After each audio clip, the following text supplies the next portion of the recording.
the flyer that we sent out. Chairman, when did you get the flyer? About a week ago. About a week ago. But this is something that we had talked about. We didn't want to announce it too much because it requires a lot of planning, and of course the facilities where we wanted to do this, a lot of restrictions and a lot of planning right ahead of schedule. And as you know, like yesterday was the 14th, so we had to do a number of adjustments regarding the things that we had made. But the good thing is that we are here today. Wakili and the team did take part in an expert discussion yesterday. It was very informative. It was a closed meeting. Expert roundtable meeting. We had a very lively discussion, and I think out of the discussions that we had, Wakili and the team are very well equipped to carry out the work that they are doing. The other thing that I wanted to also say is I wanted to take a notice of Therese, a Green Forum Foundation. They are actually the people who have been working very closely with Neto and the team, and they have done a very wonderful job. I've looked at their profile. I know a few things about what they do and how they do it. We could be proud to be associated with your foundation, organization, not foundation. And I look forward that we are going to have more of this. And next time we hope that we will do this. We will do the planning right ahead of schedule so that everything will work the way it's supposed to work. So thank you so much for allowing us to be able to meet the gentleman and the gentle ladies that came from Kenya. I also want to take notice and thank the chairman, Kisos Kone. Kisos Kone has been here for quite some time, and all the things that we've been doing, especially when Kenyans are gathering, we normally do it through Kisos Kone, and the chairman is with us here. When the ambassadors always come here and we meet and we discuss certain things, it's actually Kisos Kone that always hosts. So, Chairman, we are so happy that you are here today and we appreciate what you're doing. Hiyo ndio uzalendo tunataka. Hiyo ndio uzalendo tunataka. And we see the love. Hapa ni nyumbani tu tuko na ukabila. When we come here, we don't have it. We don't see it. And I think that's the spirit that we need to at least try and replicate when we go home. Ile brotherhood tuko nayo hapa is the same thing that we want to see when we go home. Without saying much, I think I will let Kevin come and tell us how we proceed. Thank you very much, Herbert, the convener for this meeting. And to begin with, special appreciation to Kiswa for hosting us today. As we want to politic a little bit, today I wear a different hat as a member of United Green Movement Party, and we are here to meet Kenyans in Sweden so that we can sell ourselves to them as a party, so that we are clear about what we believe in. At least we can propagate our belief system and a strategic plan, and in the political party realm we talk about the manifesto. So these are some of the things we want to share with you as Kenyans today, as we share some small token that we are having here courtesy of the Green Forum Sweden. Thank you so much, President General Therese, for this kind gesture, at least to make this happen. Yes, so yes, we are here with our co-party leader, that is Neto Agostino. He's not new to most of you. Neto Agostino has been an elected member of parliament in Kenya for 2 terms from Dewa constituency, if I'm not mistaken. And he's currently the co-party leader of United Green Movement Party, which from the name we already gather that it especially espouses on issues to do with the environment. there is no better place to talk about environment than Sweden. And we thought in our first meet and greet outside Kenya, we would want to come and meet the people who understand what green and what clean environment is, what green environment is. Kenyans, our Kenyan brothers and sisters in Sweden will better understand this more than any other Kenyan diaspora community, outside there. So we felt with that, we want to come and have a conversation. We do not want to come and basically lecture you. No, this is a conversation that we want to have with like-minded people, so that we can either see how we can improve on what we already want to do, and as we do that, we also want numbers, because you see, the main goal of a political party is to gain power. Yes, so the team comprises of our co-party leader, that is Neto Agustino, from our parliament, Nigeria constituency, Homa Bay County. No, that's Homa Bay. Sorry. That's Homa Bay. Yeah, that's Homa Bay, yeah. Then we have our co-party leader, co-chair of the party, that is Lady Tasur Sialo. Tasur. She's the co-party leader. She's actually served in the Narok County Council, Narok County Government as a nominated member, nominated MCA in the county, representing special interests, particularly youth and marginalized communities. And herself, she's actually belonging to one of the marginalized / indigenous communities in Kenya, the Maasai community. She's very passionate about this. She's also here with us to share the experiences and why Green Movement or Green Party, so to speak, is the way forward. While we talk about politics, yeah, we know we can say many things about politics, but the idea is we also understand that in this extremely changing, ever-changing environment, we can't talk about politics without thinking about our environment, if not for us, but for our future generations. So people who feel this brand the most are like the marginalized, and she'll also tell us more about that as we move forward. We are also honored to have Lillian. I can't see. Oh yeah, Lillian is here. Okay.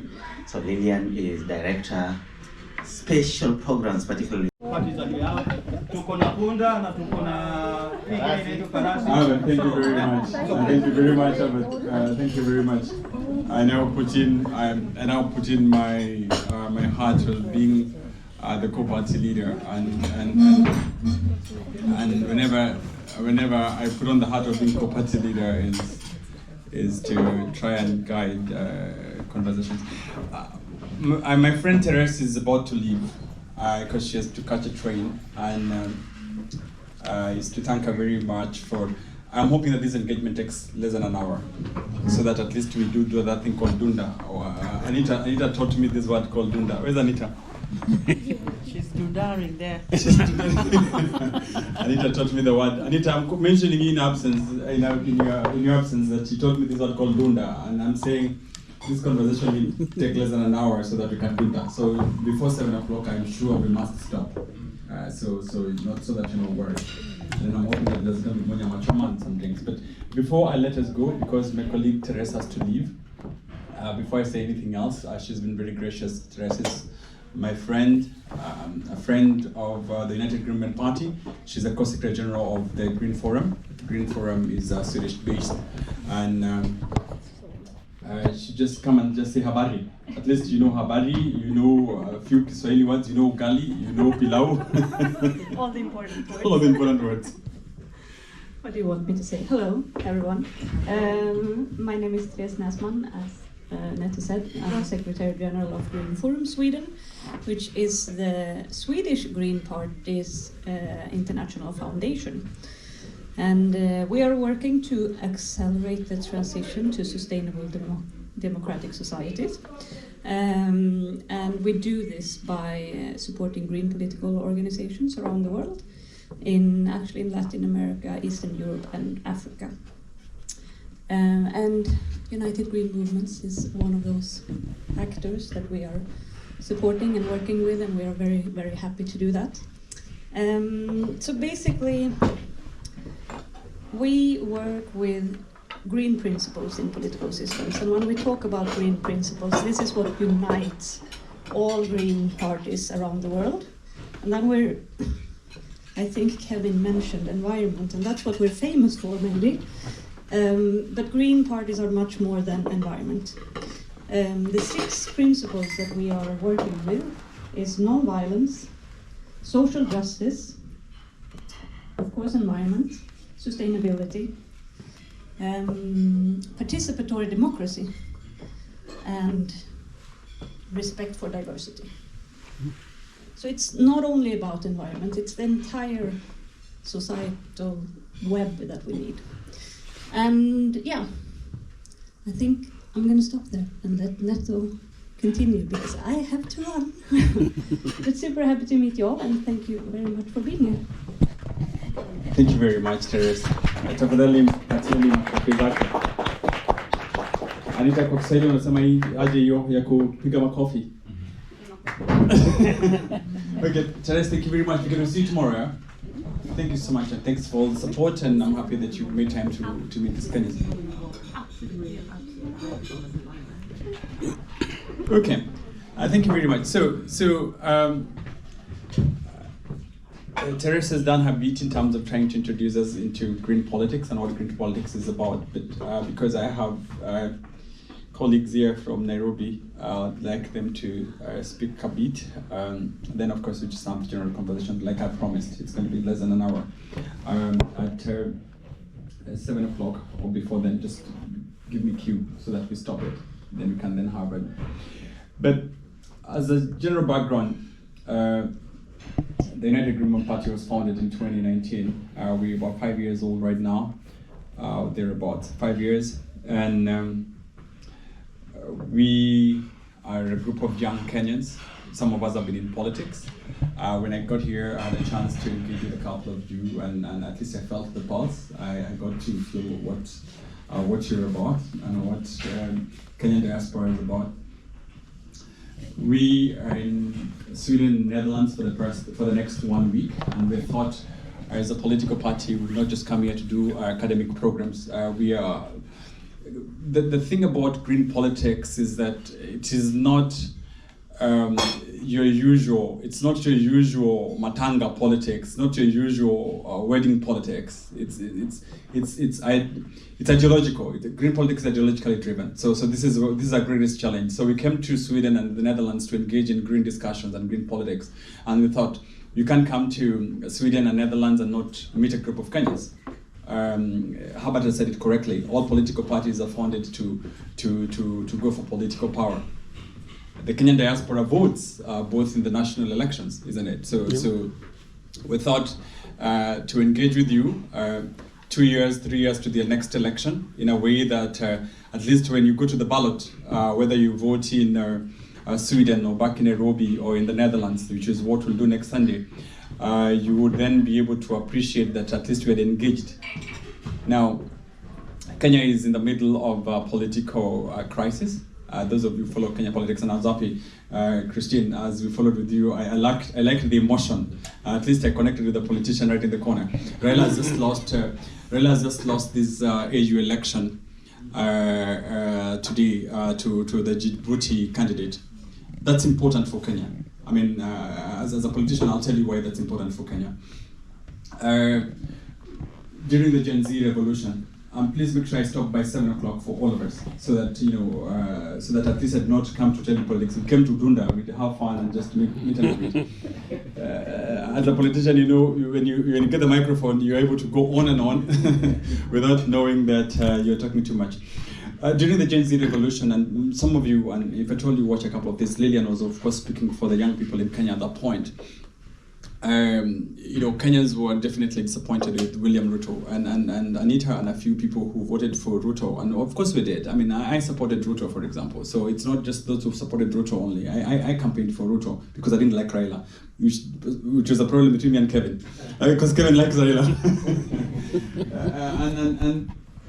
And for the longest, we thought, from where we sat with Tialo and a few others, that of course Ruto was destructive, but we did not know that he was going to be destructive to this extent, that in 2 years he was going to have destroyed the fabric of our nation the way he did.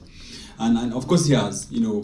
Taxes are high, nothing is working. The loan systems of the students is not working in Kenya, the healthcare system is not working. So those of you in diaspora who have relatives back at home, I'm sure you're sending a lot more money back there to support everything else, things you should not have been supporting in the first place. So the young people in Kenya got annoyed and were going to throw him out of power. Our problems were twofold. Number one, I can be very blunt with you, Kenyans were really scared of removing Ruto because the next person in line was going to be Rigathi Gachagua. And Rigathi, had been so tribal. He didn't mince his words. I mean, I know a few of you who come from Ruaka and Kiambu, Rigathi had said, Mrima, so when he said Mrima, so I can tell you what was the pulse in the streets of Nairobi. The streets of Nairobi were saying, look, Ruto is very bad, but if you remove Ruto to have Rigathi is more dangerous because Rigathi had said him is shareholding, is just Mrima and that's it. I think, and I can tell you without an iota of doubt, that Kenyans are going to remove William Ruto now. With this Raila's election falling. I am a politician and I've been here for too long. I mean, I've been elected twice as a member of parliament. I've been in the streets and I feel the pulse of the country. Kenyans are going to remove Ruto, I can tell you. With this Raila thing, first it's going to be Wetangula being removed in the next couple of weeks as Speaker of the National Assembly. They will remove him. And then we have a very good Deputy President. Kindiki is good. So Kenyans will have a reason now to remove, to impeach Ruto. It's going to happen, actually, I'm sure, from where I sit, before 2027. But that's why we're here. Why we're here is to engage with the Kenyan diaspora. But of course, like we said, we're also doing a few academic programs, and thanks to Harvard and Kevin, they've been really kind, and first of all, to even invite you here as the Kenyan diaspora. They were really kind to coordinate all the coordination. Chairman, asante sana kwa kukubali ya kwamba ukuje kwenye kikao na ukuje tukutane kama Wakenya ambao sisi tunaenda Uholanzi. So we're here to request you first. My job as a leader of a political party is to, first of all, request you to please join the United Greenmen Party. Please, this is the only job I am given as a leader of the party is to invite people into the party. That's hiyo ndio kazi yangu peke yake. Hiyo ingine, chairman is the one who sits in the meetings. My job is to try and invite everyone else to join the party. And I'll tell you why you need to join the party. So we've said that Kenya needs an ideological political party. For the longest, Kenyan politics is run on the basis of tribe. Ruto has tried to, UDA, of course, as well, was a Kikuyu Kalenjin party, as it was in Kenya. Now, the Kikuyus are telling the Kalenjins they want nothing to do with those people. In fact, they even said, Luos are better because Luos are scared of blood. That's what that's what they were saying, that these ones are not even scared of blood. Luos are better because they won't hurt anyone, But we can't do politics like that. We can't do politics like that because right now, like I said, when the healthcare programs are expensive, everyone is crying. Everyone is feeling the brunt of she and sha. When people do not have a loaning program, the university students, for example, the banding of the university students' loans, it's affecting everyone. It's not affecting the Luos less than the Kikuyu, the Kalenjin. Everyone is being affected. So the banding, the taxation that William Ruto was imposing on people was not just for a select group of people. So, as Greens, as members of the United Greenmen Party, we call ourselves Greens, we think that Kenya needs to be run on the basis of an ideology. And I want to insist. We think that Kenya has 47 counties, for those of you who know Kenya. Of those 47 counties, 27 are ASAL, arid and semi-arid. Yeah? That's important. to emphasize. Why is it important? If 27 counties of Kenya are ASAL, simply means that the livelihoods of the people, you see, politics is about livelihoods. It's about money, isn't it? It's about money in your pockets. So if politics is about money in our pockets, 27 counties in Kenya will experience periodic drought in Marsabit, in Narok, in those other places. The ones that are not ASAL have climate dependent have sectors that are climate dependent. Like those of you, for example, come from Murang'a, Nyeri, and Kiambu, who grow tea. Tea is only possible to grow in Kenya because the temperatures there allow it. So if the temperatures in Kenya were to warm slightly, 2 degrees more, it simply means that we cannot grow coffee, we cannot grow tea. That means that Kenya will have already lost its GDP drivers. That we will not have grow tea, we will not grow coffee.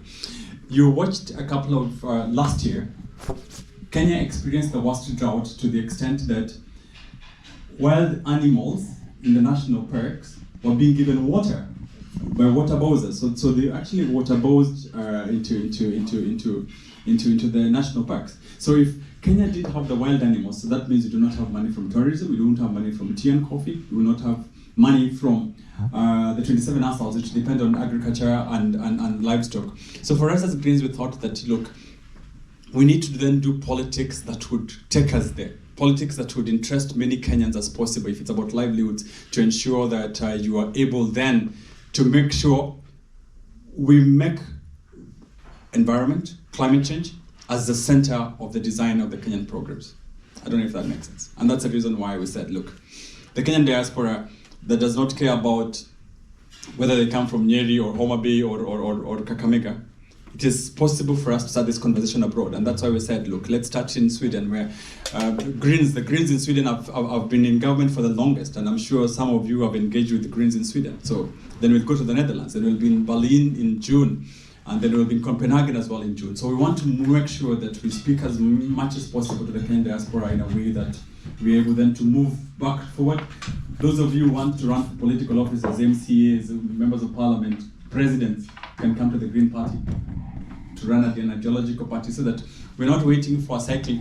Right now, next week, the Kenyan politics, you do not know whether you're UDA or ODM or anything else. It's just going to be very bad. It's going to be, but if you look at other African countries, look at Chama cha Mapinduzi in Tanzania, for example. Chama cha Mapinduzi in Tanzania has had a predictable way of running its government. You know, there's a proper way of running government in terms of government policy. Look at ANC, look at SWAPO in Namibia. So I think Kenya, even though it's a strong East African country, has lost over the past couple of years in terms of not really having our policy properly driven by political parties. And we hoped that we could come and interest the Kenyan diaspora to find that the United Government Party has a bit of a hope, a bit of aspirations, and that we could move together. We sat here, and I think part of the discussions we've had is that our current president, does not appreciate serious foreign policy issues.